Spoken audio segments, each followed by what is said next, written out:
মাটির নিচে লুকিয়ে রাখলেও শেষ রক্ষা হলো না অবৈধ বিলেতি মদের।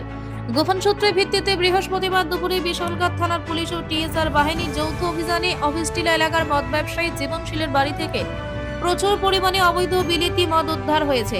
জানা গেছে, বিশালগড় থানার অন্তর্গত অফিসটিলা এলাকার বাসিন্দা জীবনশীল দীর্ঘদিন ধরে বাড়িতে অবৈধভাবে বিলেতি মদ মজুত রেখে ব্যবসা করে আসছিলেন। যদিও এই বিষয়ে পুলিশের কাছে একাধিকবার অভিযোগ পৌঁছেছিল, কিন্তু সুনির্দিষ্ট তথ্যের অভাবে এতদিন অভিযান চালানো সম্ভব হয়নি। অবশেষে গোপন সংবাদের ভিত্তিতে এদিন অ্যাসিস্ট্যান্ট সাব ইন্সপেক্টর মধু চক্রবর্তীর নেতৃত্বে বিশালগড় থানার পুলিশ ও টিএসআর বাহিনী জীবনশীলের বাড়িতে হানা দেয়।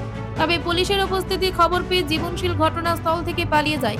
পরে তল্লাশি চালিয়ে পুলিশ তার বাড়ির মাটির নিচ থেকে বিভিন্ন ব্র্যান্ডের বিপুল পরিমাণ বিলিতি মদ উদ্ধার করে। পরে বিশালগড় থানায় সাংবাদিকদের মুখোমুখি হয়ে অ্যাসিস্ট্যান্ট সাব ইন্সপেক্টর মধু চক্রবর্তী জানান, উদ্ধার হওয়া মদের আনুমানিক বাজার মূল্য 50,000 টাকারও বেশি। তিনি আরও বলেন, এই ঘটনায় অভিযুক্ত জীবনশীলের বিরুদ্ধে আইনগত ব্যবস্থা গ্রহণ করা হচ্ছে। পুলিশ সূত্রে জানা গেছে, জীবনশীলের সন্ধানে তল্লাশি অব্যাহত রয়েছে। স্থানীয় মহলে এই ঘটনায় চাঞ্চল্য ছড়িয়েছে। এই মধুমধুরগুলো একটা খবর আছে, অফিসিলা জীবনশীলের বাড়িতে আমাদের মদ মজুদ আছে। খবরটা আসার জন্য আমরা টিএসএল নিয়ে যাই। টিএসএল নিয়ে বাড়ি করার পরে বাড়ি পছন্দের কাছে থেকে মদগুলো লুকানো অবস্থা ছিল, মাটির নিচ থেকে মদগুলো আমরা উদ্ধার করে নিয়ে আসি।